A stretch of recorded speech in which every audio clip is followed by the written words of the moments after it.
नमस्कार शिक्षक साथियों, आप सभी को शुभ संध्या। सक्सेस सीटेट क्लास में आप सभी का हार्दिक स्वागत है।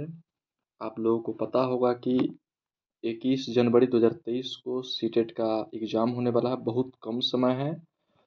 उस कम समय में हम लोग किस तरह से प्रिपरेशन करें ताकि हम लोग का बेहतर से बेहतर अंक नंबर आ सके। इसलिए आप जानते हैं कि सीटेट में सबसे महत्वपूर्ण टॉपिक अगर कोई होता है तो हिंदी और संस्कृत होता है, जो एक स्कोर्ड विषय होता है जहाँ से हम अधिक से अधिक प्रश्न को कवर कर सकते हैं, अधिक से अधिक मार्क्स उठा सकते हैं। लेकिन सबसे कम नंबर इसी में आता है जिस वजह से रिजल्ट गड़बड़ा जाता है। तो फिलहाल हम लोग अभी हिंदी के टॉपिक को कुछ देखेंगे, जिसमें हिंदी के सेक्शन से 30 क्वेश्चन होते हैं। उसमें से 30 क्वेश्चन को हम अभी सॉल्व करने जा रहे हैं। बहुत इंपॉर्टेंट क्वेश्चन सब होगा, केयरफुली देखेंगे। सबसे पहले सीटेट कहता है कि किसी भी क्वेश्चन को आप जितना गंभीरता से लेंगे, जितना शालीनता के साथ पढ़ेंगे, वो क्वेश्चन उतना ही आपके अंदर क्या होता है, सरलता से जाता है और आप उस क्वेश्चन के प्रति आप अच्छा विचार प्रकट कर सकते हैं, जिससे आपका क्वेश्चन ईजी वे में सॉल्व हो जाता है। फिलहाल थोड़ा साफ देखेंगे हम लोग। 91 नंबर क्वेश्चन की तरफ चलेंगे। हिंदी लैंग्वेज 1 है ये। पहला प्रश्न है, एक मिनट रुक जाइएगा। पहला प्रश्न होगा कि बच्चों को कविता से परिचित कराने के संदर्भ में निम्नलिखित में से कौन सा कथन सबसे कम तर्कपूर्ण है। देखिए, ध्यान रखिएगा, क्वेश्चन में अभी हम लोग आधा पढ़ के आंसर दे देते तो गलत हो जाता। कम तर्क संगत या कम महत्वपूर्ण पूछ रहा है। तो आप जब बच्चे को किसी कविता से पाठ से परिचित कराते हैं तो 4 विकल्प आपको दिया गया है। 3 विकल्प बच्चे के हित में बेहतर होगा, जहाँ से कविता से परिचित करके सीखेगा। एक विकल्प होगा जिसमें बहुत कम महत्वपूर्ण होगा, कविता से परिचित कराने में बच्चे को। हमको कम वाला आंसर ढूंढना है। पहला ऑप्शन कह रहा है कि गीतों के माध्यम से अधिक सरलता से शब्द भंडार अर्जित करने में बच्चों की मदद करना। यहाँ बच्चों की मदद करने की बात की जा रही है, वो भी सरलता से। तो कहीं ना कहीं इससे बेहतर ढंग से बच्चे सीखते हैं, ये आंसर नहीं होना चाहिए। दूसरा ऑप्शन देखते हैं, शिक्षार्थियों की रटने और प्रत्यास्मरण की योग्यता का संवर्धन करना। जी हाँ, बिल्कुल। कोई भी विषय वस्तु आप पढ़ाते हैं तो सीटेट रटंत प्रणाली वाला को ऑलरेडी क्या निगेटिव मान के चलती है। तो बच्चे को रटने पर या याद करने पर हम विशेष फोकस नहीं कराएंगे। यही आंसर हमारा सबसे कम महत्वपूर्ण होगा। फिलहाल हम सभी ऑप्शन को तोड़ लेते हैं। ऑप्शन सी दे रहा है कि शिक्षार्थियों को भाषा का प्रयोग करने करने के विभिन्न तरीकों को खोज करने का अवसर देना। यदि बच्चा कोई खोज खुद से कर रहा है वो तो अति सुंदर है, अति उत्तम बात है। तीसरा आंसर सही कह रहा है। चौथा, अपने भाव एवं राय अभिव्यक्त करने के लिए शिक्षार्थियों की मदद करना। तो आप देखेंगे ए सी डी विद्यार्थी के फेवर में, विद्यार्थी को बेहतर ढंग से सीखने के लिए बात की जा रही है, मदद करने की बात की जा रही है। ऑप्शन बी कहीं ना कहीं रट्टा मारने की बात, याद करने की बात की जा रही है। इसलिए हमारा आंसर अगर होगा तो बे आंसर होगा, इसलिए चूंकि सबसे कम महत्वपूर्ण आपसे पूछ रहा है। आगे बढ़ेंगे हम लोग।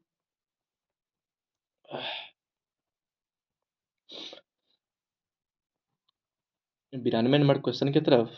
92 नंबर क्वेश्चन कहता है कि एक भाषा शिक्षक के रूप में हम अपने विद्यार्थियों में शब्दकोश के सफल प्रयोगकर्ता की आदत डालने का प्रयास करना चाहिए। निम्नलिखित में से कौन सा तरीका शब्दकोश के प्रयोग को प्रोत्साहित करने के लिए सही नहीं है। ध्यान रखेंगे, क्वेश्चन में नहीं की बात कह रहा है। क्वेश्चन समझेंगे कि एक भाषा शिक्षक के रूप में आप अपने बच्चे को शब्दकोश के सफल प्रयोगकर्ता को आप आदत डालना चाहते हैं कि आपका बच्चा कैसे किसी भी स्टेज पर किसी के साथ अच्छे से वार्ता कर सके, अपने विचार को अच्छे से व्यक्त कर सके। वैसे बनाने के लिए आपको इनमें से कौन सा विधि नहीं अपनाना है क्या। तो 3 चीज़ें तो होगा जो आपके समर्थन में जाएगा, एक वो होगा जो आप उस तरह का गतिविधि नहीं अपनाएंगे। पहला है वाक्य के भाग ढूंढना। हम कह सकते हैं वाक्य के भाग ढूंढना, कहीं ना कहीं बच्चा इसमें खोज कर रहा है। दूसरा, संदर्भ में उपयुक्त अर्थ चुनना, किस संदर्भ में हमको किस तरह से बात करना है, वहाँ भी बच्चा कुछ ना कुछ ढूंढ रहा है, अच्छी बात है। तीसरा है शब्द की वर्तनी को जानना, यह भी अच्छी बात है। चौथा है प्रत्येक नए शब्द के लिए शिक्षक से पूछना। तो ज़रा बताइएगा आप कि हर बात आप शिक्षक से ही पूछेंगे, ये आंसर कहीं ना कहीं आपका क्या हो रहा है, गलत हो रहा है। इसलिए हमारा आंसर डी बिल्कुल बेस्ट होगा, क्योंकि आपसे क्वेश्चन में नहीं का भाव पूछा गया है, तो डी आंसर सबसे कम महत्वपूर्ण है, इसीलिए हम आंसर डी की तरफ चलेंगे। आगे क्वेश्चन 93 नंबर है। क्वेश्चन कह रहा है कि भाषा की कक्षा में एक शिक्षक बच्चों से क्या अपेक्षा रखता है। ध्यान रखेंगे, अपेक्षा शब्द जो यहाँ मिला हुआ है आपको, 1 मिनट ध्यान रखेंगे। यहाँ जो अपेक्षा शब्द आपको मिला हुआ है, कहीं कहीं आपको उपेक्षा भी मिलता है, तो ध्यान रखेंगे। उपेक्षा मतलब किसी का आप क्या कर रहे हैं, अपमान कर रहे हैं, बच्चे से उम्मीद नहीं कर रहे हैं। और अपेक्षा का मतलब होता है कि किसी को आप स्वीकार कर रहे हैं, एक्सेप्ट कर रहे हैं, बच्चे से उम्मीद कर रहे हैं। तो आप हमेशा क्या करेंगे, बच्चे से उम्मीद करेंगे, अपेक्षा करेंगे। तो अपेक्षा पॉजिटिव वे में सोचेंगे हम, उपेक्षा होगा तो उसको निगेटिव वे में सोचेंगे। फिलहाल हमको पॉजिटिव वे में सोचना है कि भाषा की कक्षा में शिक्षक बच्चों से कैसा अपेक्षा रखेंगे। ठीक है, संस्कृतनिष्ठ भाषा में ही जवाब दे। आइए, ऐसा हम नहीं कह सकते हैं, क्योंकि आपसे पूछ रहा है कि संस्कृतनिष्ठ भाषा में ही जवाब दे, जरूरी नहीं है। दूसरा, बच्चे अपनी मातृभाषा का बिल्कुल भी प्रयोग ना करें। ऐसा कोई पढ़ाई है जिसमें आप मातृभाषा का प्रयोग ना करते हैं, ये भी बात गलत कह रहा है। तीसरा, बच्चे सवालों के बंधे बंधाए जवाब ना दे। हाँ, बिल्कुल सही बात कह रहा है कि आप किसी भी क्वेश्चन को बंधे बंधाए जवाब नहीं देंगे, इसका मतलब ये पॉजिटिव बात कह रहा है। क्योंकि बंधे बंधाए जवाब वो देते हैं जो बंद अंत वाला प्रश्न होता है, या जो बच्चा अभिसारी होता है, जो कम सोच वाला बच्चा होता है। खुले अंत वाले प्रश्न वो देंगे जो अपसारी चिंतन वाले होते हैं, तेज बच्चे होते हैं, सृजनशील बच्चा होते हैं। तो हमको अपेक्षा कैसा करना है बच्चा से कि आप किसी भी प्रश्न का बंधे बंधाया जवाब ना दे, आप खुला जवाब दे, बेहतर जवाब दे, चिंतन वाला जवाब दे। ये आंसर सबसे बेस्ट होगा। 93 का आंसर सी बेस्ट है। आगे हम लोग चलेंगे 94 की तरफ। मातृभाषा में ही बच्चे का मस्तिष्क सबसे पहले क्रियाशील होता है, यह कथन क्या है। तो हम ध्यान देंगे कि कोई भी व्यक्ति, चाहे वो डॉक्टर हो, प्राइम मिनिस्टर हो, चीफ मिनिस्टर हो, या कोई शिक्षक हो, सबसे पहले आप कोई भी बातें सीखते हैं, कोई भी विषय वस्तु सीखते हैं, तो आप मातृभाषा में ही सीखते हैं। मातृभाषा का कहने का मतलब हुआ कि आप अपने विद्यालय की आयु से पूर्व में जो घर में अपने आस पड़ोस मम्मी पापा परिवार के सदस्य के साथ सीखते हैं, उसी को मातृभाषा कहते हैं। तो बिल्कुल सही कथन हमारा होगा कि यह बात पूर्णतः सत्य है। हमारा आंसर हो जाएगा 94 का ए आंसर की बिल्कुल सत्य बात है। आगे हम लोग चलेंगे 95 की तरफ कि प्राथमिक स्तर पर कविता शिक्षण का सर्वाधिक महत्वपूर्ण उद्देश्य क्या होना चाहिए। आप कविता शिक्षण कर रहे हैं, प्राथमिक स्तर का बच्चे हैं आप, तो आपके लिए सबसे महत्वपूर्ण बातें क्या होगी, तो कविता का भावार्थ बताना। देखिए, आप प्राथमिक स्तर का बच्चा है, 1 to 5 का बच्चा है, तो भावार्थ आप नहीं बता सकते हैं या सारांश आप नहीं बता सकते हैं, क्योंकि किसी कविता का भाव आपको इतना जल्दी पकड़ में नहीं आएगा। अभी आप क्या हैं, प्राथमिक स्तर के बच्चे हैं, तो आप किसी भी चीज़ का सारांश भाव आप नहीं निकाल सकते हैं, ये आपके सोच से ऊपर होता है। ऑप्शन बी देखेंगे, कविता का शब्दार्थ बताना। शब्दार्थ भी बच्चा उतना ढंग से नहीं बता पाता है। तीसरा, कविता में छंद और अलंकार बताना। चौथा है कविता पाठ का आनंद लेना। तो हम कह सकते हैं, एक प्राथमिक स्तर का जो बच्चा होता है, वो कविता पाठ इसलिए सुनता है ताकि उसको क्या मिल सके, आनंद मिल सके। और एज ए, आप अगर कविता बच्चे को पढ़ा रहे हैं, कहानी बच्चे को पढ़ा रहे हैं, तो आपका कहानी ऐसा होना चाहिए जिसमें बच्चा को उत्साह मिले, एनर्जी मिले। जैसे भगत सिंह की कहानी हो गई, झांसी की रानी की कहानी हो गई। इस सबसे बच्चों में क्या आता है, एक उत्साह, उमंग आता है, जिससे बच्चा किसी भी काम को करने में क्या करता है, उत्सुकता लाता है। हमारा आंसर डी बेस्ट होगा। 96 की तरफ चलेंगे, और याद रखिएगा कि 96 नंबर क्वेश्चन हर सेट में एक बार आ रहा है, इसलिए 96 नंबर सेट क्वेश्चन को आप एकदम वीवीआई समझेंगे कि दृष्टिबाधित बच्चों को भाषा सिखाते समय आप किन बातों को ध्यान रखेंगे। तो दृष्टिबाधित मतलब उसको दिखने में क्या थोड़ा सा समस्या आ रही है। तो पहला ऑप्शन कह रहा है कि उन्हें कक्षा से अलग बैठाना चाहिए। आप जानते हैं कि सीटेट पढ़ रहे हैं या पढ़ा रहे हैं, इसमें समावेशी कक्षा होता है, इंक्लूसिव एजुकेशन होता है। आप किसी को अलग थलग नहीं कर सकते हैं, पृथक नहीं कर सकते हैं, वर्गीकरण नहीं कर सकते हैं। तो पहला आंसर हमारा गलत हो जाएगा, क्योंकि अलग बैठाने की बात कहता है, बिल्कुल नहीं। उनको भी आपको पढ़ाना है सबके साथ मिला जुला कर। दूसरा आंसर है, उन्हें विभिन्न भाषिक गतिविधियों में शामिल नहीं करना चाहिए। बिल्कुल गलत बात है। यदि आप शामिल नहीं करेंगे तो उनके मन में एक हीन भावना पैदा होगा कि हम दृष्टिबाधित है तो हमारा अपमान किया जा रहा है, और पढ़ाई से क्या करेगा, रिश्ता तोड़ना चाहेगा। इसलिए बी आंसर बिल्कुल गलत होगा। आगे ऑप्शन देखेंगे तीसरा, कि कम पाठों वाली पाठ्य पुस्तक का निर्माण किया जाना चाहिए। कहीं से भी उचित लग रहा है दृष्टिबाधित कम पाठों वाला बातों का निर्माण करना। चौथा देखेंगे, अधिक से अधिक मौखिक भाषा का प्रयोग करना चाहिए। आपको पता है कि जिसको दृष्टिबाधित है, मतलब दिखने में समस्या है, कान खराब नहीं ना है, तो सुनकर बातों को अच्छे से क्या कर सकता है, पढ़ सकता है। तो ऑप्शन हमारा डी बिल्कुल करेक्ट होगा यहाँ पे, कि अधिक से अधिक उसे सुनने या मौखिक भाषा में हम प्रयोग करेंगे तो सुन की बातों को क्या करेगा, वो पढ़ेगा। अच्छा, आपके क्वेश्चन में अगर श्रवण बाधित बच्चा रहता तो उसको हम क्या करते, अधिक से अधिक दिखा कर कोई क्रियाक्रम कोई पाठ पढ़ाते, तो देख के बच्चा इजी वे में पढ़ लेता। सुनने में समस्या था, देखने में आँख तो खराब नहीं ना है वहाँ पे, तो आंसर हमारा देखने वाला बेस्ट होता। लेकिन यहाँ देखना ही खराब है, दृष्टि बाधित है, तो अधिक से अधिक उसे सुना कर कोई कहानी पढ़ाएंगे, हम मौखिक बोलेंगे तबे ना सुनेगा। इसलिए 96 का आंसर डी बिल्कुल करेक्ट होगा।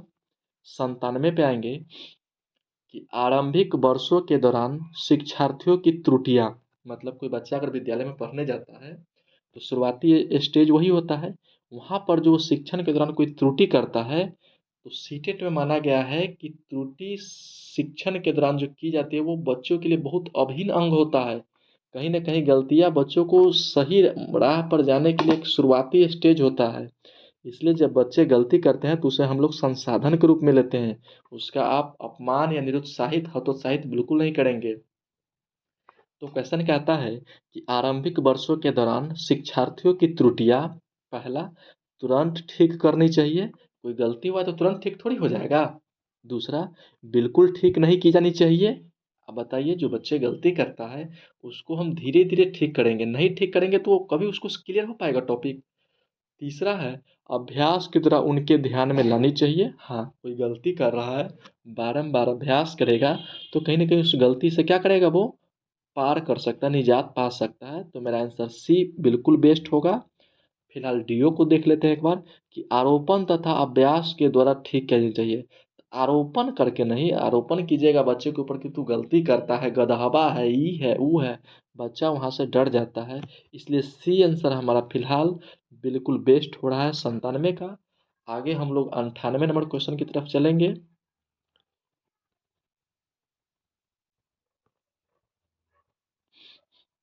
थोड़ा सा बड़ा क्वेश्चन दिखने में लग रहा है 98 नंबर क्वेश्चन, केयरफुली देखेंगे।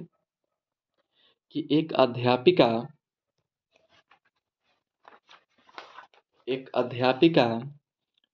डैफोडिल कविता, कोई कविता का नाम है डैफोडिल कविता, पढ़ाने से पहले अपनी कक्षा 3 के शिक्षार्थियों को अपने आस पड़ोस तथा विद्यालय के रास्ते के फल घास तथा पौधों के बारे में विचार साझा करने के लिए कहती है। वह किस चीज़ के प्रयास कर रही है, किस तरह की गतिविधि का प्रयास कर रही है, कौन, अध्यापिका। सिंपल में समझेंगे, एक अध्यापिका है, कोई कविता, जैसे मान लीजिए महात्मा गांधी की कविता हो गया, कक्षा 3 के विद्यार्थियों को पढ़ाना है।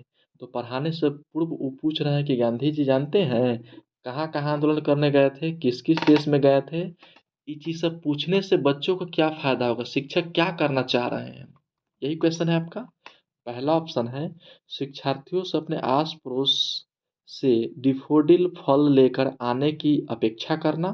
कह रहा है कि आपकी जो घर में फल वगैरह है उसको लेकर आइए विद्यालय। दूसरा, पूर्व ज्ञान को कक्षाई शिक्षण एवं ज्ञान से जोड़ना। तो हम बिल्कुल कह सकते हैं बी आंसर इसलिए होना चाहिए कि आपको पढ़ाना क्या है, तो एक कविता, और उस कविता में दिया हुआ फल घास विद्यालय के बारे में, और हम आपको बोले हैं कि आप अपने आसपास में फल घास के बारे में कुछ बताइए, या उससे आप परिचित हैं, क्या जानते हैं। तो पूर्व में कुछ न कुछ तो जानते होइएगा, फल आम को कहते हैं। अब वो बातें आपको डिटेल में कविता में पढ़ाना है, तो पूर्व ज्ञान में नया ज्ञान हम क्या करेंगे यहाँ पे, जोड़ के पढ़ा रहे हैं। तो हमारा आंसर बी बिल्कुल बेस्ट होगा। क्लियर है? आगे हम लोग चलेंगे 98 के बाद 99 नंबर क्वेश्चन पे। एक समावेशी कक्षा में कौन सा कथन भाषा शिक्षण के सिद्धांतों के प्रतिकूल है? ध्यान रखेंगे, ये अनुकूल प्रतिकूल वाला शब्द को आप गांठ बांध लेंगे। प्रतिकूल मतलब होता है विपरीत, और अनुकूल मतलब होता है कि जो आपके अनुकूल होता है। ठीक है ना? तो हमसे प्रतिकूल मतलब उल्टा आंसर पूछा है। आगे आइए। पहला ऑप्शन है कि बच्चे के परिवेश से प्राप्त भाषा को ग्रहण करते हुए भाषा प्रयोग में नियम बना सकते हैं। समझेंगे? पहला कह रहा है कि बच्चे परिवेश से मतलब अपने घर परिवार से जो भाषा ग्रहण करके आए हैं ना, उस भाषा प्रयोग से ही नियम बना सकते हैं। तो बिल्कुल सही बात है। कोई नियम बनता है तो कहीं ना कहीं आप उसको पहले से जानते हुए तब ना नियम बनता है। तो पहला सही है, लेकिन आपसे प्रतिकूल मतलब उल्टा दूसरा गलत आंसर खुजवा रहा है। दूसरा, भाषा परिवेश में रहकर अर्जित की जाती है। हाँ, कह सकते हैं, बिल्कुल सही बात है कि परिवेश से आप कुछ सीखते हैं। तीसरा, प्रिंट समृद्ध माहौल भाषा सीखने में सहायक करता है। आप ध्यान रखेंगे कि प्रिंट समृद्ध 110% पॉजिटिव वर्ड होता है। प्रिंट समृद्ध को हम रचनात्मक रूप से कह सकते हैं कि एकदम बेहतर माहौल जहाँ भाषा सीखने में सहायता करती है। तो अच्छा माहौल, रचनात्मक माहौल होगा वहाँ पर तो आप भाषा इजी में सीखते हैं। ये भी बिल्कुल सही बात है। हमको खोजना है प्रतिकूल वाला आंसर। डी पर चलेंगे कि व्याकरण के नियम सिखाने से बच्चों का भाषा प्रयोग क्षिप्रता नहीं होगा, यहाँ पे मिस प्रिंट है, शीघ्रता से होगा। तो ये कहना क्या हो जाएगा? गलत होगा कि किसी को हम व्याकरण का नियम सिखा देंगे तो भाषा शीघ्रता से हो जाएगा। हाँ, ये बात मानेंगे सही है, लेकिन जरा सोच के देखिए कि आप पढ़ा किसको रहे हैं। एक बच्चा को पढ़ा रहे हैं तो उसको इतना जल्दी व्याकरण सिखा दीजिएगा, बच्चा को बाउंस करेगा। इसीलिए हमारा आंसर डी बिल्कुल बेस्ट होगा। हम आप मान लीजिए कि हमारा उम्र 25 वर्ष है, 30 वर्ष है, हम लोगों के लिए बेस्ट हो सकता है। लेकिन जरा सोचिए कि आप एक बच्चा को पढ़ाने जा रहे हैं तो कितना जल्दी व्याकरण का नियम सिखा दीजिएगा। ये कथन बिल्कुल गलत हो जाएगा। ठीक है, यही आंसर प्रतिकूल है। बाकी ए बी सी आपके अनुकूल आंसर था। ठीक है, 100 पर हम लोग आएंगे। कथन निष्कर्ष वाला क्वेश्चन आजकल सीटेट में बहुत ज़्यादा रहता है, इसलिए हम लोग इसको गंभीरता से पढ़ेंगे। पहला क्वेश्चन कहता है, स्कूल में प्रवेश करने वाले सभी बच्चे उच्च दक्षता के साथ भाषा का प्रयोग करते हैं। अच्छा, एक बात बताइए, स्कूल में प्रवेश करने वाले सभी बच्चे कहेंगे कि डॉक्टर कलेक्टर बन जाएगा, ये संभव है? नहीं है। उसी प्रकार स्कूल में प्रवेश करने वाले सभी बच्चे उच्च दक्षता के साथ भाषा का प्रयोग करेगा, ये जरूरी है? बिल्कुल नहीं। आजकल अपने परिवेश में देख लीजिए, कुछ ऐसे बच्चे हैं जिनका उम्र 30 वर्ष 35 वर्ष हो गया, उनको हिंदी सही से नहीं बोलने आता है। तो क्या वो स्कूल में नहीं पढ़े हैं? क्या वो विद्यालय में नहीं प्रवेश किए हैं? तो पहला आंसर हमारा गलत हो रहा है। दूसरा, भाषा और संस्कृति विविधता के कारण वे अपनी क्षमताओं को प्रदर्शन करने में असमर्थ हैं। बिल्कुल सही बात कह रहा है कि अगर आपके पास भाषा का ज्ञान नहीं है, संस्कृति का ज्ञान नहीं है, विविधता का ज्ञान नहीं है, तो आप भाषा का जहाँ भी प्रदर्शन करेंगे वहाँ पर आप समर्थ रूप से नहीं कर सकते हैं। आपको असमर्थ का एहसास होगा, ये बिल्कुल ध्रुव सत्य है। तो हम कह सकते हैं कि ए मेरा गलत है, आर सही है। तो मेरा आंसर किधर गया? ए सही, आर गलत। सॉरी, ए गलत था, आर सही है। तो ए गलत, आर सही, आंसर आपका डी हो जाएगा। पहला वाला आंसर गलत था जो अ कह रहा है, और आर जो है वो बिल्कुल क्या कह रहा है? सत्य कह रहा है। तो हमारा आंसर 100 का डी हो जाएगा। आगे चलते हैं 101 की दुनिया में। अपने विद्यार्थियों की भाषा संबंधी क्रमिक विकास का आकलन करने के लिए आपकी निर्भरता मुख्य रूप से किस पर होनी चाहिए? कहने का मतलब है कि आप अपने विद्यार्थियों की भाषा का आकलन करने जा रहे हैं, तो मुख्य रूप से आप किन बातों पर ध्यान देंगे? पहला, भाषा का आकलन, वो भी क्रमिक विकास का आकलन करने जा रहे हैं, विद्यालय जाना पड़ेगा। तो सबसे बेहतर है कि आप पोर्टफोलियो का अवलोकन कर लीजिए। पोर्टफोलियो में बच्चा का साल की जितने भी गतिविधि पढ़ाई लिखाई से संबंधित होती है, शैक्षणिक संबंधित होती है, वो सारा सुविधा, सारा डेटा किस में अवेलेबल होता है? पोर्टफोलियो में। पोर्टफोलियो एक आकलन का ही प्रकार है, और पोर्टफोलियो विद्यालय में होता है जिसमें प्रत्येक बच्चे के शैक्षणिक गतिविधि उसमें क्या होता है? साल का शामिल होता है, जो किसी भी व्यक्ति को आकलन करने के लिए सबसे उत्तम विधि माना जाता है पोर्टफोलियो के द्वारा। तो आपका आंसर हो जाएगा 101 का 1 नंबर आंसर बिल्कुल फैक्ट है। 102 की तरफ चलेंगे कि उच्च प्राथमिक स्तर पर हिंदी भाषा शिक्षण का सर्वाधिक संबंध क्या है। उच्च प्राथमिक स्तर की बात कर रहा है जहाँ पर हिंदी भाषा शिक्षण का सर्वाधिक संबंध किससे होगा। तो देखते हैं, पहला है पढ़ी सामग्री के बारे में आलोचनात्मक चिंतन। दूसरा है हिंदी की व्याकरणिक व्यवस्था को जानने से। तीसरा है सृजनात्मक लेखन की अनिवार्यता से। चौथा है हिंदी की ध्वनियों की सीखने से। आपको हिंदी भाषा के बारे में जानना है तो आप जानते हैं कि हिंदी भाषा पर आप अच्छे संबंध, अच्छे पकड़ तभी बना सकते हैं जब आपको व्याकरण की नॉलेज, व्याकरण की जानकारी होगी। तो इस संदर्भ में मेरा आंसर सबसे परफेक्ट होगा कि आप हिंदी की भाषा में सर्वाधिक संबंध रखना चाहते हैं तो ऑप्शन बी, जिसमें कह रहा है कि हिंदी के व्याकरणिक व्यवस्था को जानने से। तब आपको पता चलेगा कि हम हिंदी में कहाँ क्या बोलना है, नहीं बोलना है, किस वाक्य के साथ बोलेंगे तो अच्छा होगा। ये सब अगर चाहते हैं हम करें तो कहीं ना कहीं आपको व्याकरण का ज्ञान होना चाहिए। आंसर बी बेस्ट आंसर होगा। 103 में आएंगे कि भाषा की कक्षा में यह जरूरी है कि। क्या जरूरी है पढ़ेंगे हम लोग। पहला कि भाषा शिक्षक भाषा का पूर्ण ज्ञाता हो।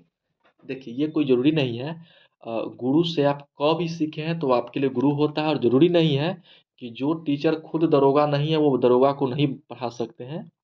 आप खान सर का उदाहरण जानिए रहे हैं, जो पटना ही नहीं पूरे भारत में प्रसिद्ध है। तो ये कथन बिल्कुल गलत हो जाएगा। दूसरा ऑप्शन है भाषा शिक्षक बच्चों की उच्चारणता शुद्धता पर विशेष ध्यान दे। आप बिल्कुल बच्चे की शुरुआती स्टेज में शुद्धता पर आप ध्यान नहीं देंगे, क्योंकि ऐसा उम्मीद आप बच्चे से नहीं करेंगे कि वो शुद्ध बोले। तीसरा, भाषा शिक्षक बच्चों की वर्तनी को बहुत कठोरता से ले। कठोरता से तो आप बिल्कुल भी नहीं लेंगे, बच्चे पढ़े ना पढ़े, गाली दे, हंसे खेले, कठोरता आपके अंदर कभी भी नहीं आनी चाहिए। डी आंसर है स्वयं भाषा शिक्षक की भाषा प्रभावी हो।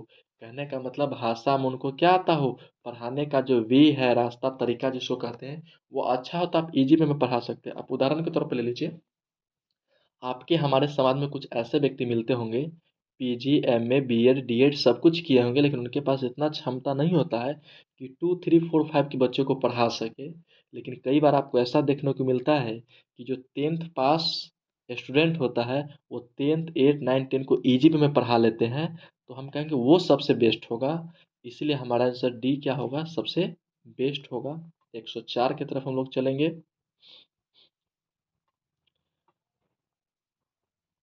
104 में किधर गया, यहाँ पे क्वेश्चन है कि किसी एक बच्चे की भाषा दक्षता कैसे विकसित की जा सकती है।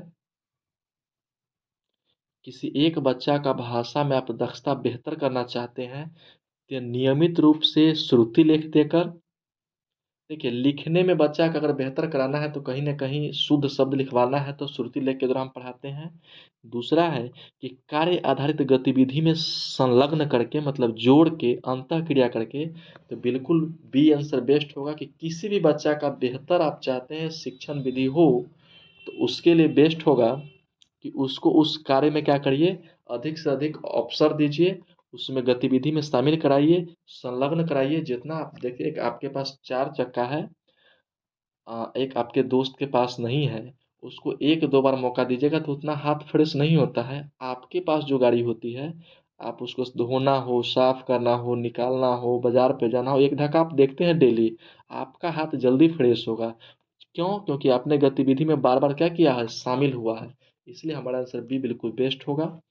105 नंबर क्वेश्चन है कि भाषा में किन्हें ग्राह्य कौशल कहते हैं। एक बात याद रखिएगा, ग्राह्य कौशल को ग्रहणात्मक कौशल कहते हैं। आप इनको लिख लेंगे। यहाँ जो ग्राह्य कौशल दिया हुआ है इसका मतलब होता है ग्रहणात्मक कौशल। ग्रहणात्मक कौशल, और एक और होता है जिसका नाम होता है अभिव्यक्तात्मक कौशल। अभिव्यक्तात्मक कौशल, ये कौशल के दो रूप हैं। ग्रहणात्मक कौशल क्या होता है, कौशल मुख्य रूप से 4 होते हैं, सुनना, बोलना, पढ़ना, लिखना।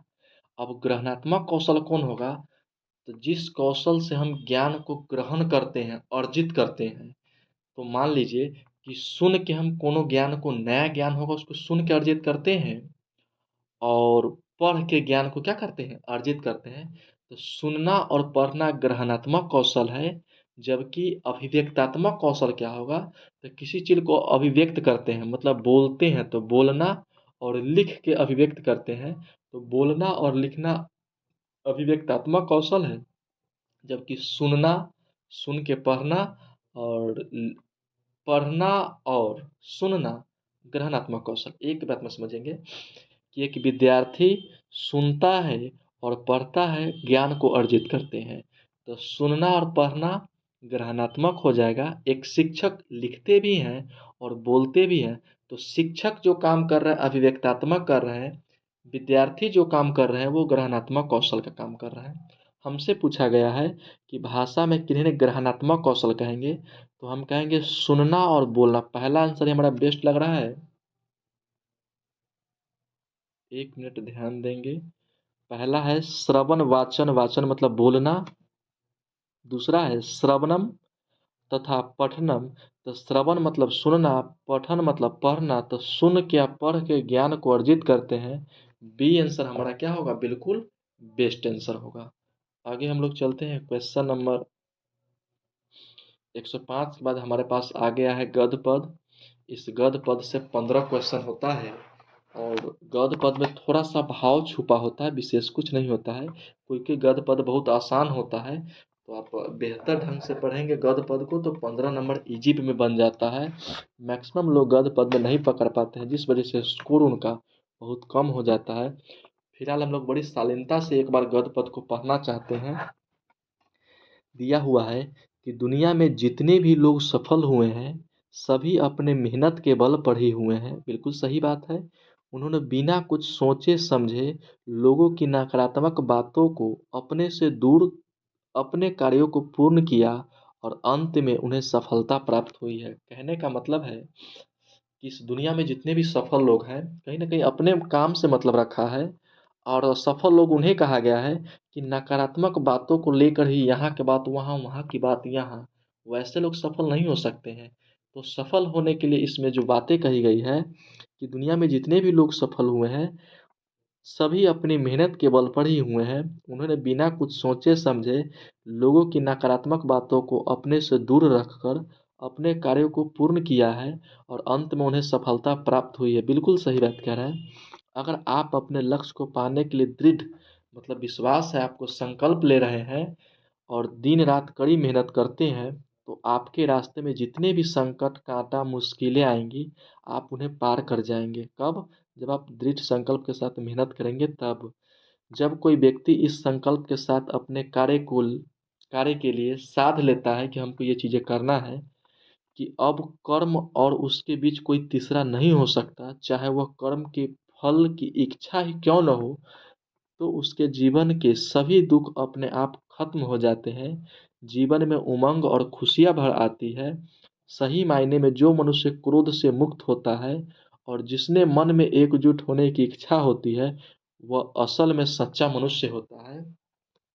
तो कहने का मतलब इस क्वेश्चन में, पेडागोगी सॉरी, गद्य में क्या कहा गया है कि अगर आप कोई अपना संकल्प बनाते हैं, तो आपके और आपके लक्ष्य के बीच में कोई तीसरा नहीं आना चाहिए। आप दृढ़ संकल्प के साथ मेहनत करिए, दिन रात मेहनत करेंगे, सफलता एक दिन अवश्य आएगी। इसी पर ये कहानी दिया हुआ, कहानी बहुत अच्छा है, हमारे आपके जीवन से जुड़ा हुआ है, कहीं ना कहीं इससे हमको सीख लेनी चाहिए। क्वेश्चन पे चलते हैं 106 पर, कि दुनिया में लोग किसके बल पर सफल हुए हैं। तो अभी आपने पढ़ा है, पहला ऑप्शन है कि अपने भाग्य के बल पर। कहीं भी गद्य पद में भाग्य की बात दिया हुआ है? बिल्कुल नहीं, मेहनत की बात दी गई थी। दूसरा है अपनी पारिवारिक पृष्ठभूमि के बल पर। क्या परिवार के लोग सपोर्ट किए हैं? यहाँ पे कोई बात हुई है? नहीं। तीसरा, अपने परिश्रम के बल पर। तो हम कहेंगे बिल्कुल सही बात है कि कहीं ना कहीं दिन रात आप मेहनत करते हैं, परिश्रम करते हैं, तो एक न एक दिन आपको अपना लक्ष्य बिल्कुल मिलेगा। तो हमारा आंसर बिल्कुल सी बेस्ट होगा। 107 की तरफ चलेंगे, कि अपने कार्यों को पूरा करने के लिए कौन सी बात बहुत ज़रूरी है। तो आप गद्यांश में पढ़े हैं कि दूसरों की नकारात्मक बात को ध्यान से सुनना अगर सुनते हैं तो आपको सफलता मिलेगी ही नहीं। दूसरा ऑप्शन है कि दूसरों की नकारात्मक बातों का विरोध करना। क्यों विरोध करने जाएगा, कैसा किसी कर लीजिएगा, बिल्कुल नहीं करना है। विरोध क्यों करेंगे, जो लक्ष्य है, जिस काम के पर्पज से आप इस दुनिया में आए हैं वो काम कीजिए, बाकी दुनिया जो कर रहा है छोड़ दीजिए उसको।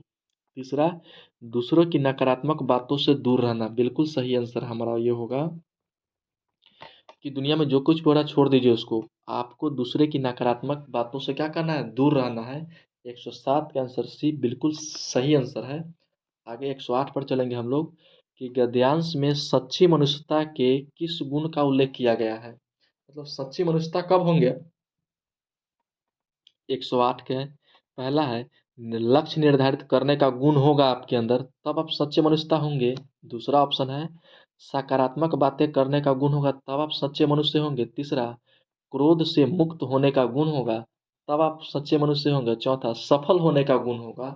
तो हम कहेंगे कि हमारे पैसेज में दिया हुआ था कि आप क्रोध से यदि मुक्त होते हैं तो आप सच्चे मनुष्य होंगे, क्योंकि क्रोध से जब ही आप मुक्त होंगे तो आपके अंदर से नकारात्मक बात हट जाएगा, पूरा सकारात्मक बात आ जाएगा। और क्रोध से मुक्त होंगे तो आपका मन बिल्कुल शांत होगा और आपका लक्ष्य आपके सामने नजर आएगा। कहीं ना कहीं ये क्वेश्चन आप अगर गद पद नहीं पढ़ते तो भी आपका आंसर पॉजिटिव में जा रहा था। फिलहाल इसका आंसर 108 का सी होगा। 109 पर चलते हैं। यदि आप अपने लक्ष्य को पाने के लिए दृढ़ संकल्प लेते हैं तो आपको डॉट डॉट होगा। यदि आप अपने लक्ष्य को जीवन में कोई संकल्प बनाते हैं, पहला ऑप्शन दे रहा है आपको कि चुनौतियों का सामना करने में मुश्किल नहीं होगी। बिल्कुल सही बात है। कब, जब अपने लक्ष्य को पाने के लिए आप दृढ़ एकदम सच्चे मन से, दिल से, तन मन धन से कोई लक्ष्य मानेंगे तो कितना हो चुनौती का सामना करने पड़ेगा, आपको मुश्किल महसूस नहीं होगी। 109 का आंसर बिल्कुल एक की तरफ ही मूव कर रहा है, इसलिए हमारा आंसर क्या होना चाहिए, एक होना चाहिए। दूसरा ऑप्शन भी हम पढ़ लेते हैं कि अधिक मेहनत करनी पड़ेगी। आपके अंदर संकल्प अगर बेहतर है तो आप इजी वे में थोड़ा थोड़ा भी पढ़ेंगे तो आप अपने लक्ष्य की तरफ क्या करेंगे, चले जाएंगे। एक आंसर बिल्कुल बेस्ट है। आगे चलेंगे 110 की तरफ। 110 में है कि अब कर्म और उसके बीच कोई तीसरा नहीं हो सकता। पैराग्राफ में कहा गया ना कि अगर आप अच्छे संकल्प के साथ बढ़ेंगे तो आपका कर्म और आपका लक्ष्य इसके बीच में कोई तीसरा नहीं आना चाहिए, तब आप लक्ष्य को प्राप्त करेंगे। तो अब कर्म और उसके बीच कोई तीसरा नहीं हो सकता। वाक्य का आशय क्या है, मतलब इसका मतलब क्या है, अर्थ क्या है। तो पहला ऑप्शन है कि अपने कर्म के लिए किसी तीसरे का सहयोग नहीं लेना है। दूसरा, चाहे कुछ भी हो जाए कर्म के पथ से नहीं डिगना, मतलब नहीं भागना है, नहीं रुकना है। तो हम कह सकते हैं कि हमारा आंसर बी बिल्कुल बेस्ट होगा कि आप अपने लक्ष्य को अगर निर्धारित कर लिए हैं तो सिचुएशन चाहे जो भी आए हम अपने मार्ग से नहीं भटकेंगे। यही आंसर हमारा बेस्ट होगा। आगे 111 नंबर क्वेश्चन है कि सफलता शब्द में प्रत्यय कौन सा है। तो आपको याद होना चाहिए कि प्रत्यय किसी भी शब्द के अंत में जुड़ता है, जबकि उपसर्ग किसी भी शब्द के शुरू में जुड़ता है। और इस दोनों को पकड़ने का सबसे आसान तरीका है कि जिस शब्द के बारे में हमसे पूछेगा उसका मूल शब्द क्या है। जैसे मान लीजिए इसमें दिया हुआ सफलता, तो मूल शब्द इसमें सफल व्यक्ति था, मतलब पहले से सफल शब्द था। इसमें क्या नया का शब्द जुड़ा है, तो ता शब्द जुड़ा है और इसको क्या बना दिया है, सफलता बना दिया है। तो हम कहेंगे कि इसमें सफल शब्द था, ता जुड़ा है, लास्ट में जुड़ा है तो प्रत्यय हो, शुरू में जुड़ता तो उपसर्ग होता। तो इसमें जुड़ा क्या है, ता जुड़ा है, तो हमारा आंसर 111 का एक होगा। अच्छा मान लेते हैं क्वेश्चन यहाँ पे दे दे आपको कि 1 मिनट, एक क्वेश्चन होगा कि अनुराधा, अनुराधा में कौन सा उपसर्ग लगा हुआ है। तो आपको हम बताएं कि इसमें सबसे पहले आप क्या करेंगे कि मूल शब्द को ढूंढेंगे। तो राधा मूल शब्द है और उसमें लगा हुआ क्या है, अनु। तो हम कहेंगे कि अनु उपसर्ग होगा। क्लियर है, राधा शब्द में क्या जुड़ा है, अनु, और परिवर्तन क्या कर दिया, राधा को अनुराधा बना दिया। तो आंसर हमारा अनु हो जाएगा। जब उपसर्ग पूछेगा तो शुरू में खोजेंगे, प्रत्यय पूछेगा तो अंत में खोजेंगे। फिलहाल हम लोग 112 की तरफ चलते हैं कि संकट या मुश्किलें को पार करने का अर्थ है। पैसेज में दिया था ना कि संकट मुश्किल का पार करने का अर्थ है, पहला है कि मुसीबतों से घिरे रहना। अब देखिए क्वेश्चन में कह रहा है कि संकट या मुश्किल को पार करने का अर्थ है। ऑप्शन में दिया घिरे रहना, मतलब ये पार नहीं किया है, पहला आंसर गलत है। दूसरा, मुसीबतों से उभार जाना, हाँ ये पार, मुसीबत को पार आप कर चुके हैं, तो हमारा आंसर बिल्कुल बी की तरफ होना चाहिए। ये वाला आंसर बिल्कुल बेस्ट होगा। क्लियर है। 112 के बाद 113 में हम लोग चलेंगे। 113 कहता है कि क्रोध शब्द क्या है।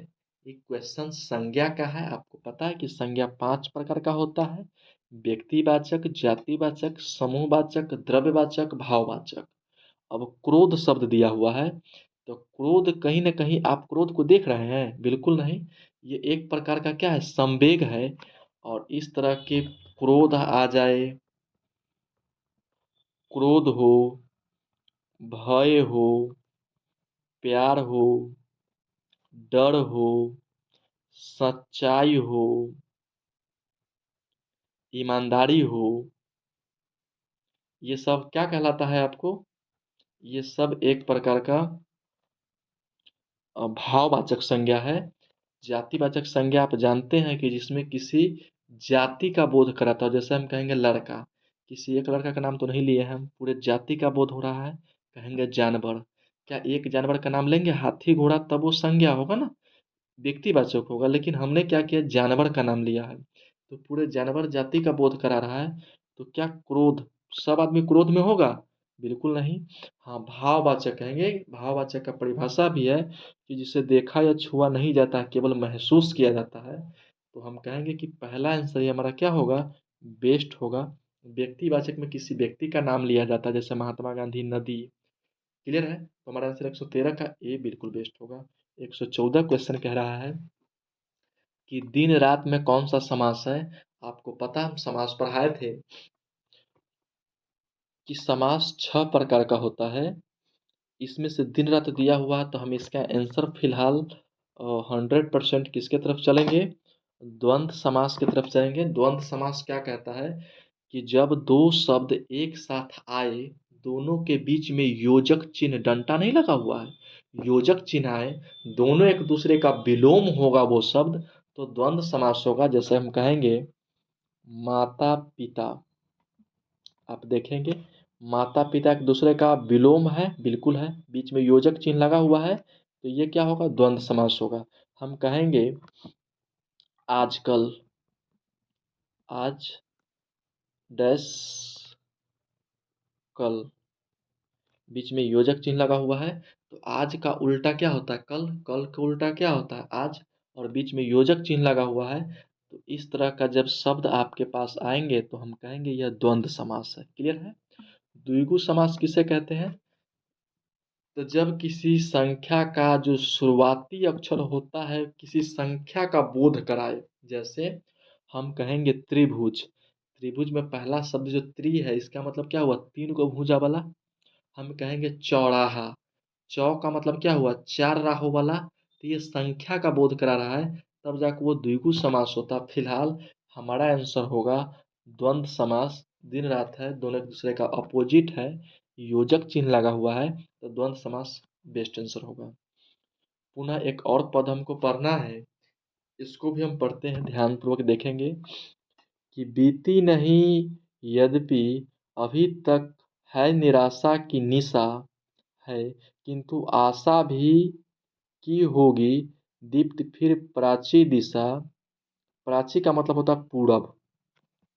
छोटी छोटी बात आपको जो है ना पकड़ लेना चाहिए था। आ, यहाँ जो प्राची मिला हुआ है, प्राची का मतलब होता है पूरब। आइए, महिमा तुम्हारी ही जगत में धन्य आसे, धन्य है देखा नहीं कोई कहीं, अवलंब तुम सा धन्य है। मतलब ये तो जरूर था कि किसी न किसी ऐसे बातों को इसमें लिया जा रहा है जिसको हम लोग देख नहीं सकते हैं, उनकी महिमा धन्य है। आगे तुम्हारे ही भरोसे जी रहे हैं, हम सभी सब कुछ, हम सभी सब कुछ गया, पर हाय रे तुमको न छोड़ेंगे कभी। आगे तुम्हारे ही सहारे टिक रही है यह मही, धोखा न दीजो अंत में, विनती हमारी यही है। आइए इस क्वेश्चन में कहीं ना कहीं आपको एक विश्वास की तरफ मूव कर रहा है। धरती की यह कहानी है कि सब लोग तो धोखा दे रहे हैं, लेकिन आपसे उम्मीद है कि आप धोखा नहीं देंगे। हम आप ही के सहारे जी रहे हैं। ये इस कहानी में दिया हुआ पहला क्वेश्चन है कि कविता किसके प्रति संबोधित है। निशा के प्रति, आशा के प्रति, निराशा के प्रति, पृथ्वी के प्रति। तो हम कहेंगे कि इसमें आशा मतलब एक विश्वास नहीं होता है, तो विश्वास के प्रति ये पूरा कविता है कि हम जी रहे हैं तो आपके विश्वास पे जी रहे हैं, आप हमको धोखा नहीं दीजिएगा। ये बात इसमें कही गई है। तो हमारा आंसर बी बिल्कुल बेस्ट होगा कि कविता किसके प्रति संबोधित है, तो आशा विश्वास के प्रति संबोधित है। बी आंसर बिल्कुल बेस्ट होगा।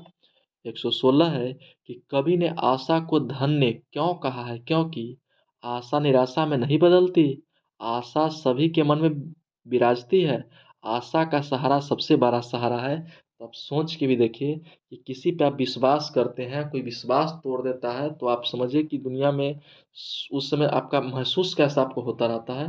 तो कहेंगे कि विश्वास दुनिया में सबसे बड़ा क्या है, तिजोरी है। कभी किसी का विश्वास नहीं तोड़ना चाहिए।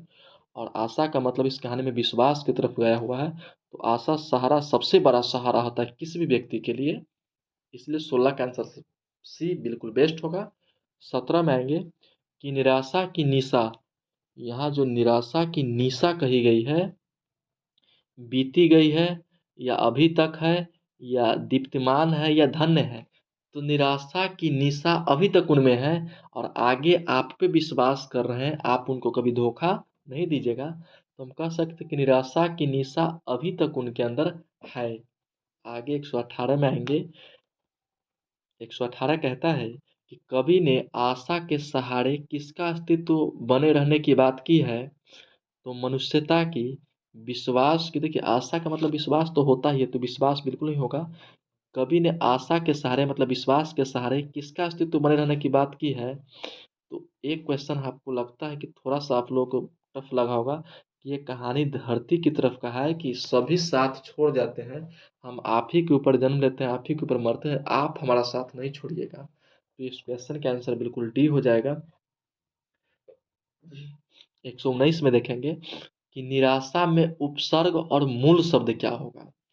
एक तो तय है कि निराशा में क्या होता है, निर प्लस आशा, आशा मूल शब्द होगा। तो डी आंसर बिल्कुल कट जाएगा। अब आपके पास तीन ऑप्शन एक साइड से मैच कर रहा है। तो निराशा को यदि आप तोड़ेंगे, संधि विच्छेद करेंगे, तो निर प्लस आशा कहने का मतलब 119 का सी आंसर बिल्कुल बेस्ट होगा। 120 की तरफ चलेंगे कि प्राची शब्द का अर्थ क्या होता है। तो हम आपको आरंभ में ही बताए हैं कि प्राची जो शब्द दिया हुआ है, प्राची का जो आपको शब्द यहाँ पर दिया हुआ पहला पैराग्राफ में, प्राची का मतलब पूरब होता है, पूरब दिशा। तो प्राची का अर्थ यहाँ पर हम क्या कहेंगे कि हमारा आंसर डी बिल्कुल बेस्ट होगा। प्राची का मतलब पूरब होता है। तो आई थिंक हमारा यहाँ हिंदी का सेक्शन खत्म होता है 121 सॉरी 91 से लेकर 120 तक। कुछ क्वेश्चन हम संस्कृत का भी कर लेते हैं। सिर्फ पेडागोगी देखते हैं। संस्कृत को आप बहुत आसानी से समझिएगा। संस्कृत लोग उसको बना दिया हुआ है कि वाह संस्कृत इतना टफ है। संस्कृत को भी आप प्यार से पढ़ेंगे, गंभीरता से पढ़ेंगे, तो इजी वे में वो भी समझ में आएगा। हम कुछ क्वेश्चन को देखते हैं। संस्कृत का भी 121 से स्टार्ट होता है। चाहे आपका लैंग्वेज 1 हो या लैंग्वेज 2 हो, संस्कृत लिए हुए तो आप गंभीरता से पढ़ेंगे। पहला क्वेश्चन 121 नंबर है कि शिक्षिका स्वाध्यायानुपात विद्यार्थिनां अधिगमः क भवति इति ज्ञातुम् इच्छति सा कथ कथम प्राप्कारम परीक्षणम कुर्वन्ति। कहने का मतलब है कि शिक्षिका जो स्वयं में अध्यापन करा रही है विद्यार्थियों के अधिगम, उसके बारे में जानने, ज्ञानतुम का मतलब क्या होता है, एक मिनट थोड़ा लिख देते हैं कुछ बात। ज्ञानतुम का मतलब होता है ज्ञान जानने के लिए। कथा मतलब कथा का आप क्या कर रहे हैं, परीक्षण कर रहे हैं। परीक्षण का मतलब होता है जांच करना या आकलन करना। तो आकलन में आपको पता है कि आकलन में क्या किया जाता है, पता लगाया जाता है किसी भी बात को। तो कहीं ना कहीं कोई बात आप पढ़ा रहे हैं विद्यार्थी को, उसको पता लगा रहे हैं, तो ये निदानात्मक परीक्षण आपको नहीं लग रहा है कि बिल्कुल बेस्ट आंसर होगा। क्या सप्त के अंत में, बी आंसर दिया हुआ कि सप्त के अंत में परीक्षा कराना, बिल्कुल गलत बात है। डी कह रहा है कि पूर्व निर्दिष्ट अनुसार परीक्षण। क्या परीक्षण पूर्व से निर्दिष्ट नहीं, पहले से तय किया गया है कि ये चीज़ आपको पढ़ाना है? बिल्कुल नहीं। तो हमारा आंसर पहला ही बेस्ट होगा कि जहाँ भी जांच करने की बात आएगी, परीक्षण, परीक्षण का मतलब क्या होता है? जैसे के पाठक जी हैं, अभी चले जाते हैं औपचारिक निरीक्षण करने, कहाँ पे? विद्यालय में। तो कहीं ना कहीं वो जांचें ना कर रहे हैं एक तरह से कि किस तरह का पठन पाठन चल रहा है। तो पहला आंसर हमारा बिल्कुल बेस्ट होगा 121 का। 122 में चलेंगे।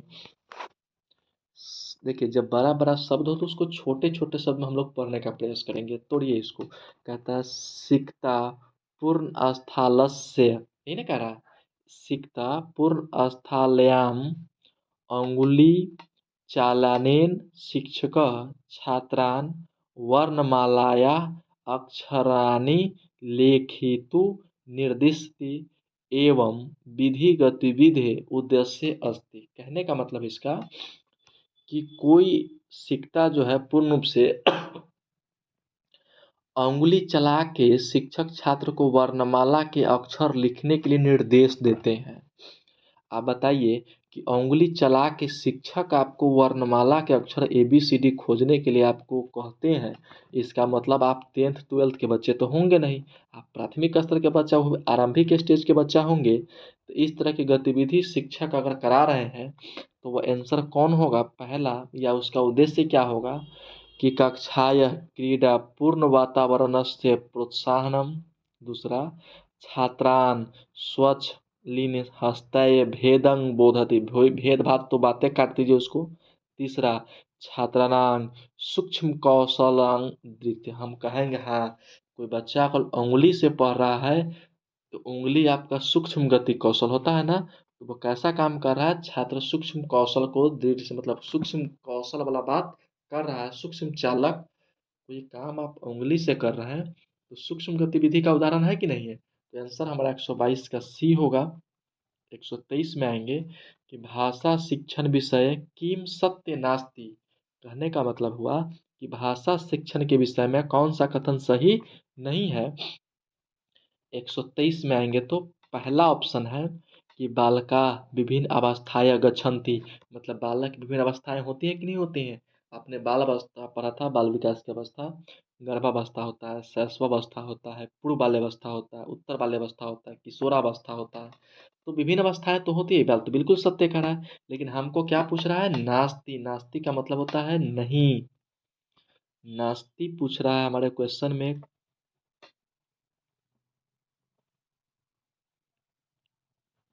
यहाँ पे देख रहे हैं नास्ति, नास्ति का मतलब नहीं होता। क्वेश्चन को ध्यान से पढ़िएगा। उसके बाद कह रहा ऑप्शन बी कि विशेष भाषा या संदर्भ अवस्था प्रायः समान भवती, मतलब विशेष संदर्भ में जो है समान रूप से सीखता है, लेकिन प्रगति स्तर भिन्न होता है। व्यक्तिगत भिन्नता का सिद्धांत पढ़े हैं कि कोई भी कथन, कोई भी दो जुड़वा भाई होगा, कुछ न कुछ प्रगति स्तर में उसका भिन्न देखने को मिलेगा। तो ये बातें भी सही कह रहा है। चौथा है कि छात्राणां त्रुटि शोधनं तत्काल तत्रैव कर्तव्यम। ये क्वेश्चन हमको लगता है कई बार रिपीट क्लास में हो चुका है कि छात्र जो गलती करता है तो क्या तत्काल उसका तुरंत समाधान हो जाता है, संशोधन हो जाता है? बिल्कुल नहीं। तो हमारा आंसर डी बिल्कुल परफेक्ट आंसर होगा। 124 में आइएगा। 124 कह रहा है कि भाषाय अधिगम प्रभावशाली भवती यदा विद्यार्थी। कहने का मतलब है कि भाषा अधिगम प्रभावशाली कब होगा? यदि विद्यार्थी क्रमबद्धीय व्याकरण नियम जानिती, मतलब क्रम से जो है व्याकरण का नियम जानिएगा तब जाके आप अच्छे बच्चे होइएगा। दूसरा, रूप ज्ञान, रूप ज्ञान से क्या लेना देना है भाई? व्याकरण को चाहे भाषा को। तीसरा, नियमात प्रयोग प्रति गच्छन्ति, नियम प्रयोग करेंगे तब आप अधिगम सीख पाएंगे। चौथा, अर्थ ग्रहणात रूपम प्रति गच्छन्ति, हम कह सकते हैं कि किसी चीज़ के अर्थ के, आप अर्थ वैसे भी सीटेट में पॉजिटिव वर्ड होता है, आप लोग भली भांति जानते हैं, और अर्थ को जान कर कोई काम करते हैं, अर्थ समझ कर कोई काम करते हैं, तो आंसर बिल्कुल बेस्ट होगा और प्रभावशाली भी आप होंगे। ठीक है, 124 का आंसर डी होगा। 125 में आते हैं कि शिक्षक कक्षाय पाठ्यपुस्तकस्य सक्रिय बोधनार्थ प्रेरयति इच्छति तस्य कृते एदत् महत्वपूर्ण यत छात्रा। हिंदी इसका हम कह सकते हैं कि शिक्षक कक्षा में पाठ्य पुस्तक सक्रिय बोधना के लिए प्रेरित करते हैं, मतलब कोई पाठ्य पुस्तक पढ़ा रहे हैं शिक्षक और सक्रिय बोध के लिए विद्यार्थियों को क्या कर रहे हैं, प्रेरित कर रहे हैं। इसमें महत्वपूर्ण भूमिका क्या होगी? पहला, पाठ्य पुस्तक के उत्तरानी लिख तू। अच्छा एक बात बताइए, कोई बात जो है पाठ्य पुस्तक से उत्तर लिख लेगा कोई बच्चा, तो क्या वो सक्रिय होगा, प्रेरित होगा बच्चा? बिल्कुल नहीं होगा। दूसरा, शिक्षकेन पृष्ठान प्रश्नान ध्यानम सुबंतु, मतलब कि पृष्ठ के प्रश्न को आप ध्यान से सुनेंगे तो सक्रिय प्रेरित हो सकते हैं, कह सकते हैं थोड़ा सा इसमें अच्छा लग रहा है ऑप्शन। तीसरा, पुस्तिका या उत्तराणी लिखंतु, कहने का मतलब है कि पुस्तक में से हूबहू उत्तर को आप लिख रहे हैं, क्या आप प्रेरित होंगे इस ऑप्शन से? चौथा, स्वयं प्रश्नानं पृच्छन्तु, मतलब आप स्वयं से किसी से प्रश्न पूछते हैं, अपने स्वानुभाव से पूछते हैं, तो कहीं ना कहीं ये आंसर बेस्ट होगा। चूंकि बच्चा यहाँ पर खुद से क्या कर रहा है, किसी से कोई प्रश्न पूछ रहा है, तो ये आंसर बिल्कुल बेस्ट होता है। 125 का डी आंसर 100% बेस्ट होगा। 126 में आएंगे। 126 कहता है कि लेखनम एका प्रक्रिया, मतलब लेखन एक प्रकार की प्रक्रिया है। इति मन्यते चेत की नास्ति आवश्यकम भाग, मतलब लेखन एक प्रकार की प्रक्रिया है और लिखने में कौन सा आवश्यक भाग नहीं है, यही क्वेश्चन आपका कह रहा है। ऑप्शन में देखिए, मूल्यांकन दिया हुआ है, संपादन दिया हुआ है, प्रतिरूपण दिया हुआ है, पुनरावलोकन दिया हुआ है। एक बात बताइए, कोई चीज़ हम लोग लिखते हैं तो क्या उसका प्रतिरूप हम लोग तैयार करते कि नहीं करते हैं, कि हमको हाँ चौथाई छोड़ के लिखना चाहिए, एक लाइन छोड़ के लिखना चाहिए, तो प्रारूप निर्माण हम लोग पहले से करते हैं। सी आंसर तो बिल्कुल होगा। बी में कह रहा है कि संपादनम, क्या लिखते हैं तो संपादन होता है ना, लास्ट वाला जो पूरा सजा लेते हैं तो। और एक बार आप पुनरावलोकन भी कर लेते हैं, जैसे मान लीजिए ना कि आपको बैंक का अकाउंट आप खाता खुलाए होइएगा, खाता किसी कारणवश क्या होता है, ब्लॉक हो जाता है, तो आप आवेदन लिखते हैं शाखा प्रबंधक के पास, तो क्या आप उसको एक बार देखते हैं कि नहीं देखते, क्या लिखे हैं, सही लिखे हैं कि गलत लिखे हैं, एक तरह से आप उसको पुनरावलोकन कर लेते हैं। पहला आंसर मूल्यांकन, क्या मूल्यांकन आप कर पाते हैं? मूल्यांकन आप बिल्कुल नहीं कर पाएंगे, क्योंकि मूल्यांकन कहीं ना कहीं सही और गलत में होता है। मूल्यांकन शिक्षक के द्वारा किया जाता है, क्लियर है? तो लिखने में मान के चलिए कि आप खुद लिखे हैं और गलती लिखे हैं कि सही लिखे, अपना चाह के अनुसार सब सही लिखता है, तो ये बातें आपसे जो बेहतर जानते हो वही ना बता सकते हैं कि आप गलत लिखे हैं सही लिखे हैं। मैट्रिक एग्जाम में क्या आप अपने आप से जानेंगे कि हम कोई गलती लिखे हैं? सब तो सब सही मार्क आते हैं, लेकिन गलती होता है कि नहीं होता है? तो मूल्यांकन आपके बस की बात नहीं है, जो चेक करेंगे उनके ऊपर निर्भर करता है। तो लेखन की प्रक्रिया में मूल्यांकन बिल्कुल नहीं आएगा, क्योंकि आप लिखेंगे आप खुद से जान जाएंगे कि कौन सही लिख रहा है गलत लिख रहे हैं। बिल्कुल गलत बात है। 126 का ए आंसर होगा। 127 की तरफ हम लोग चलेंगे कि भाषा शिक्षणस्य निर्माणात्मक पक्षे सम्मिलित अस्ति, मतलब भाषा शिक्षण में कोई चीज़ आप निर्माण कर रहे हैं तो उसके लिए कौन सा कथन सत्य है? पहला, सशक्त साधन रूपे कठोर अभ्यास, सशक्त साधन तो आप बिल्कुल नहीं लाएंगे, कठोर अभ्यास तो बिल्कुल नहीं लाएंगे, क्योंकि आप सीटेट के एग्जाम देने जा रहे हैं, बीटेट के एग्जाम देने जा रहे हैं, बीटेट का सिलेबस पढ़ते हैं। दूसरा, स्वभाव निर्माण, बिल्कुल हाँ, अपने मतलब भाव से आप कुछ निर्माण करते तो ये बात बिल्कुल सही है। तीसरा देखते हैं, अन्वेषण आश्रित शिक्षणम, हाँ, ये चीज़ क्या है कि कुछ ना कुछ यहाँ पर भी आप कोई चीज़ खोज कर रहे हैं, मिश्रित खोज कर शिक्षण में, तो हम कहेंगे बी सी पूरा पूरा सही हो रहा है। डी की तरफ देखते हैं कि व्याकरण नियमान अभ्यास, तो व्याकरण नियम नहीं होगा, क्योंकि प्राथमिक शिक्षण है, प्राथमिक विद्यालय है। तो बी सी में से अगर हमारे पास कूट होता तो हम बी और सी दोनों को लेकर चलते, लेकिन हमारे पास कूट नहीं है और बी सी में से किसी एक को चयन करना है, तो हम कहेंगे कि बी से सी भारी ऑप्शन लग रहा है, बेहतर ऑप्शन लग रहा है। इसमें निर्माण बी में हो रहा है और सी में क्या हो रहा है कि अन्वेषण आश्रित, मतलब कहीं ना कहीं आप खुद से किसी चीज़ को खोज रहे हैं शिक्षण में, तो ये बिल्कुल बेस्ट होगा। अगर हमारे पास सी ऑप्शन का विकल्प नहीं होता तो बी मारने में हम तनिक सा भी संकोच नहीं करते, बी भी अपने आप में पावरफुल मिसाइल है। 128 पर चलेंगे हम लोग। 128 नंबर क्वेश्चन कहता है कि प्राथमिक विद्यालय से शिक्षक छात्र स्वपरिचित भाषा परिवार से तथा मित्राणां विषय कथम कथोपकथनार्थम अनुमति ददाति तत्र शिक्षकस्य मुख्यम उद्देश्य भवति, कहने का मतलब है कि प्राथमिक विद्यालय में शिक्षक छात्र के स्वपरिचित भाषा, स्वपरिचित का मतलब क्या होता है, जिससे वो परिचित है, भली भांति जानते हैं, और भी परिवार तथा मित्र के विषय में कथन का अर्थ जो है अनुमति देता है। किस क्रम में आप क्या जानते हैं बताइए। ददाती मतलब देते हैं।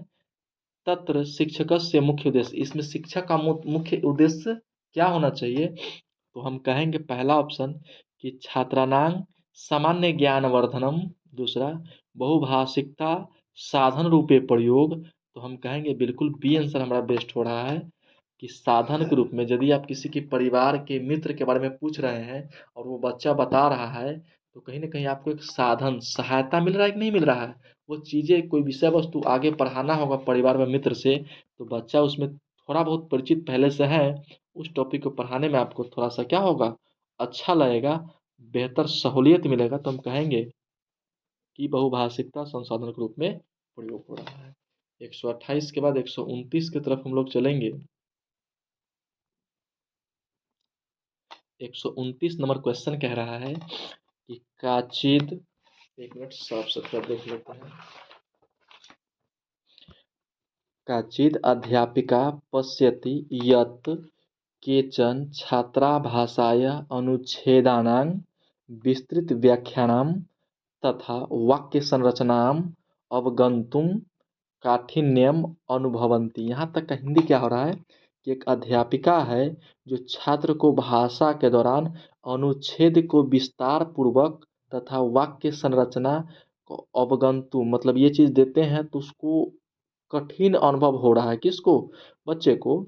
तदा सा तेभ्य उत्तम शब्द संग्रह ददाती, और उसको उत्तम शब्द संग्रह दे रहे हैं बच्चे को, एवं वाक्य संरचना कौशल पूर्वम अभ्यास कराती, और उसको उत्तम शब्द संग्रह देने के बाद वाक्य संरचना कौशल को भी क्या कराते हैं, अभ्यास कराते हैं।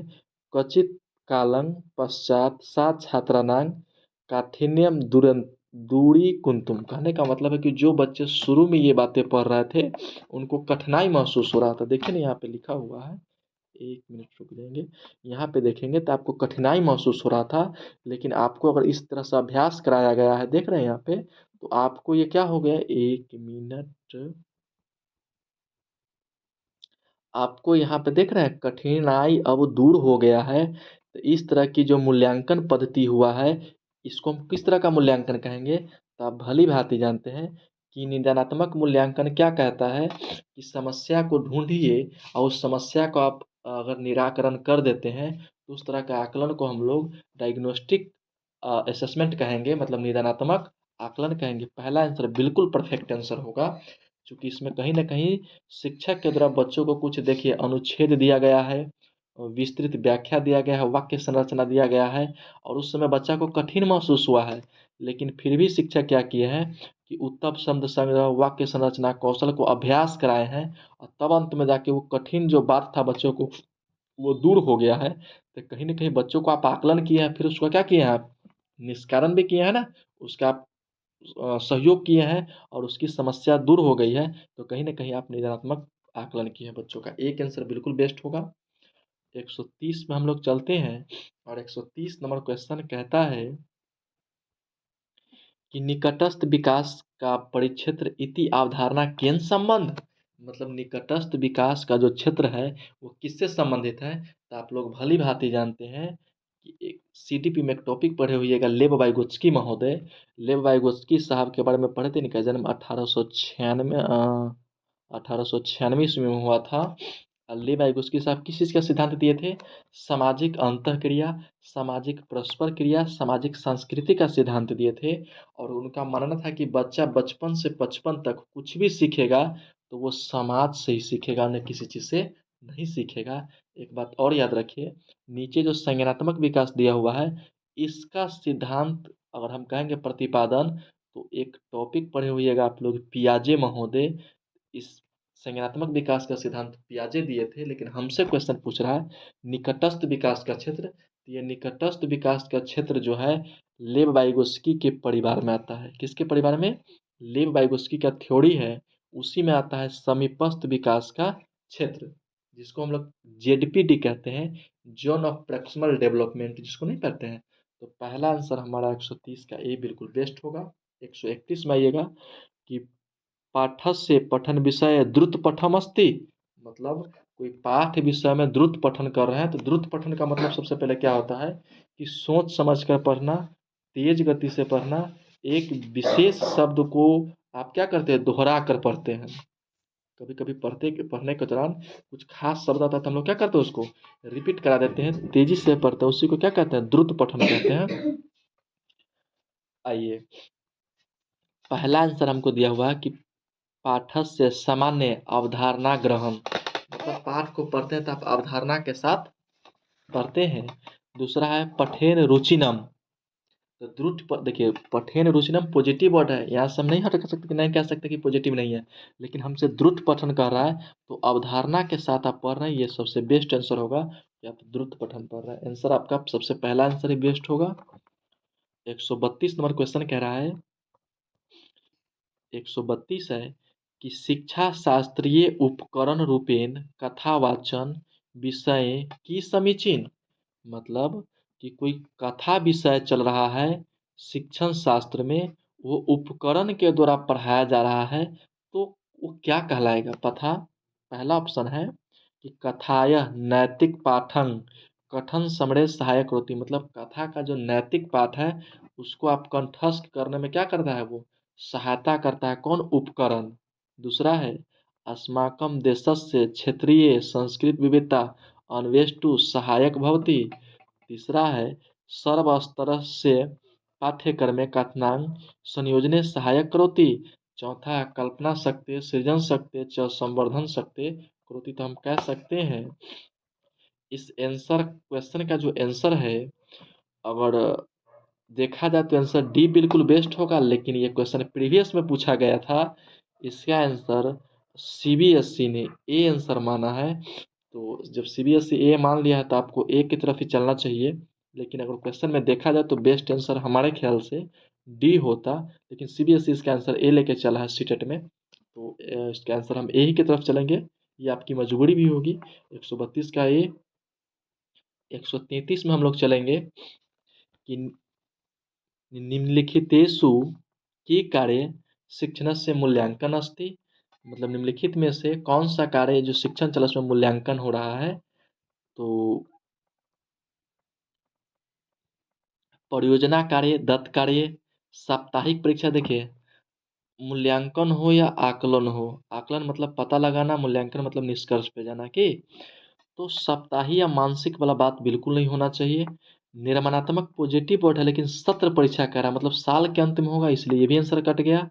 डी है वर्षांते, मतलब वर्ष के अंत में, ये तीनों ऑप्शन कट रहा है, तो हम कहेंगे परियोजना, परियोजना कार्य तथा दत्त कार्य बिल्कुल हमारा आंसर क्या होगा, बेस्ट होगा। 133 का ए आंसर होगा। 134 पर हम लोग आते हैं कि श्रवण भाष्यता निम्नलिखितेषु कथम महत्तम ददाति, जो श्रवण भाषी वाला है निम्नलिखित में से उसके लिए सबसे महत्व क्या होगा। 134 में पठनम लेखनम श्रवणम, देखिए सबसे पहले तो पठनम लेखनम श्रवण का तो कहीं नामे चर्चा नहीं मिटा कर दिया है, तो हम लोग ए को तो बिल्कुल काट देंगे। यहाँ भी श्रवण की कोई नाम चर्चा नहीं है, सी भी कट गया। अब इस दोनों में लड़ाई है, तो हम कहेंगे श्रवण भाषिता का मतलब बात आता है, इसमें श्रवण भी है मतलब सुनते भी है, और भाषिता मतलब आप भाषण भी देते हैं, तो किसी चीज़ को गंभीरता से सुनिएगा तब ना बोलिएगा। तो बेस्ट आंसर हमारा बी होगा 134 का। 135 में हम आते हैं कि अनुमान, अनुमानम एकम उपकौशलम अस्ति, मतलब अनुमानम एक उपकौशल में से कौन है। तो आप जानते हैं कौशल चार गो होता है, सुनना, बोलना, पढ़ना, लिखना। इसमें तो एक, एक मिनट, यहाँ पे तो कोई कौशल ये है ही नहीं, ये कोई कौशल है, लेकिन पढ़ना एक प्रकार का क्या है, कौशल है, उपकौशल है, तो हम कहेंगे कि 135 का आंसर बिल्कुल बी बेस्ट होगा। तो हमने हिंदी का पूरा पैस क्वेश्चन को देख लिया, लगभग संस्कृत के 15 क्वेश्चन को हमने अभी पढ़ा है, और फिलहाल इसी पर हम वीडियो को समाप्त करते हैं। आप लोगों को जुड़ने के लिए बहुत बहुत धन्यवाद। आप लोग इसको लाइक कर दीजिए, सब्सक्राइब कर दीजिए अच्छा लगे तो चैनल को। बहुत बहुत धन्यवाद। इसी तरह से हम लोग डेली एक वीडियो जो है शाम के समय में एक संस्कृत का और एक हिंदी का लाते रहेंगे। आप लोग चैनल से जुड़ जाइए, अधिक से अधिक अपने दोस्तों को भी शेयर करेंगे। बहुत बहुत धन्यवाद। शुभ रात्रि, आपका मंगलमय हो।